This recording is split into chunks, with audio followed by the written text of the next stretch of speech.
Leo asubuhi za mapema, Marekani imezindua shambulio la kijeshi kubwa ndani ya Venezuela, ambapo explosions zilisikika huko Caracas na mikoa mingine.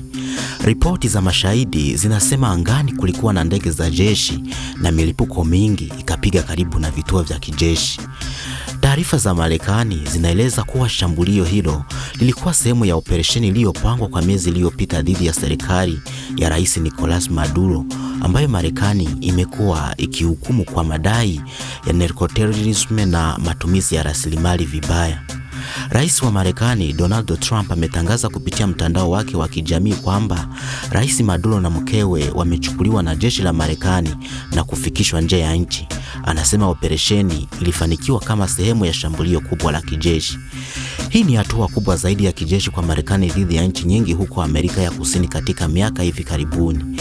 Marekani inasema hatua hii ni kulenga usalama, biashara ya madawa ya kulevya na ugaidi, lakini pia kuna wasiwasi kuwa ni kujaza nafasi udhibiti wa rasilimali kwa mafuta.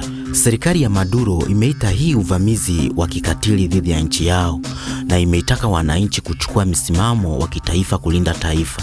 Serikali imeeleza baadhi ya maeneo makubwa ya kiraia na kijeshi yamejeruhiwa kutokana na milipuko. Hali bado inabadilika kwa kasi. Ripoti za idadi ya waliojeruhiwa au vifo hazijatolewa rasmi. Marekani inatarajiwa kutoa taarifa ya mwelekezo wakati wowote sasa. Jamii ya kimataifa inatafuta mwafaka wa kutuliza hali hii.